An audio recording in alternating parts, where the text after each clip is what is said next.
A town square, a crowd, a cauldron boiling over an open fire. A man accused of murder rolls up his sleeve, mutters a prayer, and plunges his arm into the boiling water, up to the elbow. From the bottom, he lifts out a stone.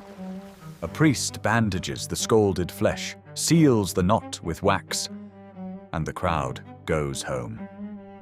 3 days later, they gather again.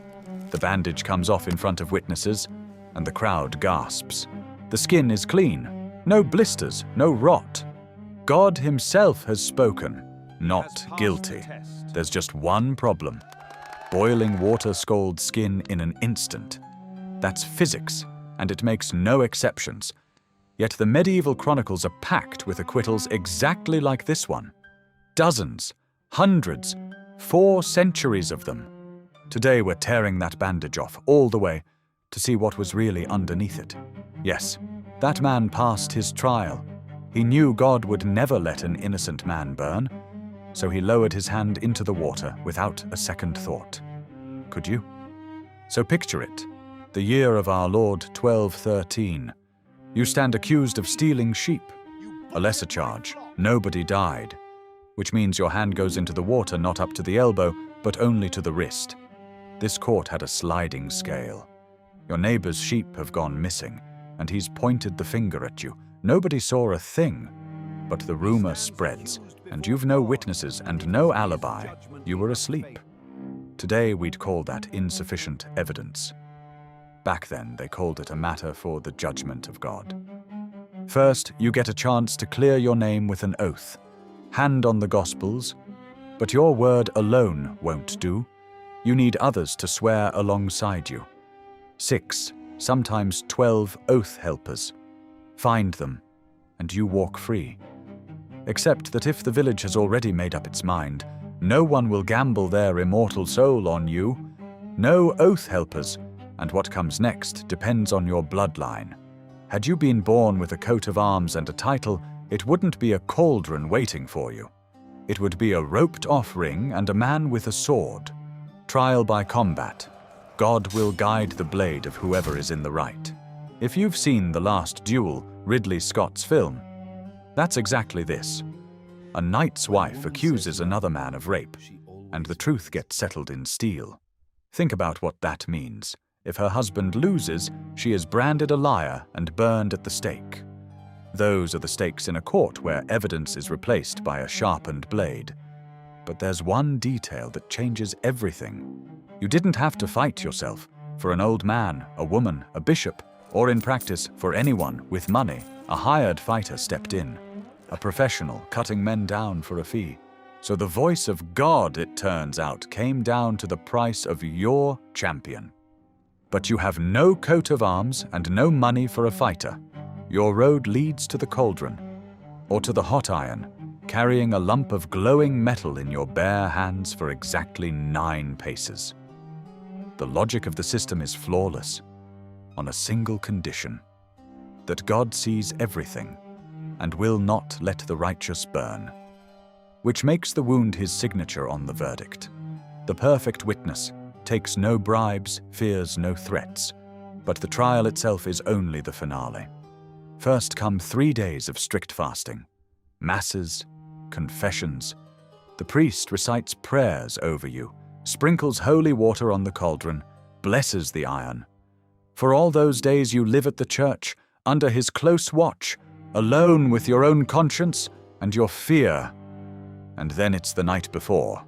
Tomorrow, in front of the whole village, you'll lower your hand into the boiling water, and then wait 3 more days to hear what your wound has to say. Be honest with me, would you even make it to that cauldron? While you think it over, let me say the obvious out loud. Boiling water doesn't tell the righteous from the guilty. Water has no morals, only a temperature. So was this court just a blind lottery with no chance of ever winning? And that wasn't even the most absurd version. There was one turned completely inside out, cold water. They'd bind the accused hand and foot and throw them into a blessed pond, on the logic that holy water would accept the innocent and spit out the liar. Sink. and you're cleared. Float, and you're guilty. Sit with that for a second. To prove your innocence, you had to drown. That's certainly how pop culture sells it to us. Remember the witch from Monty Python, weighed against a duck? We're used to laughing at how backward the Middle Ages were. But here's the catch. These backward people raised cathedrals that are still standing and wrote the laws that held all of Europe in check. They were not idiots, and the judgment of God was no fringe curiosity. It was a cornerstone of royal law. Murder, theft, arson. When there was no evidence, out came the Cauldron. All of Europe trusted a system where the verdict hung on boiling water or on a hired thug. And this is where the maths breaks down. If the court really worked blind, boiling everyone alike, it wouldn't have lasted 20 years. In a village, everyone is in plain sight. Maim honest people in front of their neighbors week after week, and faith in the whole thing collapses overnight. But the system ran for 400 years. 4 centuries of trust in a machine that supposedly couldn't work. The conclusion is simple. Either all of Europe was blind, or there's something we're not seeing. Let's look in the archives. Hungary, the early 13th century. At the Cathedral of Várad, for 20 years, they kept a register of these trials by God. A typical entry, the year 1214, the village of Győr. The accused takes up the hot iron, walks the required distance, and 3 days later the wound is judged clean. Acquitted. You could write it off as a miracle, if it were the only one. But the register holds 308 iron trials. 100 of them collapsed before the coals were even lit. People confessed, settled, or simply ran, but the remaining 208 took the glowing metal in hand. And 130 of them walked away with a clean wound. Almost 2/3 acquitted. Let that sink in. A third break before the trial. And of those who go through with it, most survive their meeting with the iron just fine. That's not a miracle. That's a statistic. And a statistic always has a mechanism behind it. This one couldn't be simpler. Who heats the metal and decides how hot it gets? The priest. Who binds the hand and seals it? The priest. Who, 3 days later, examines the burn and decides how to read it? The very same man. Every lever on this machine sat in a single pair of hands.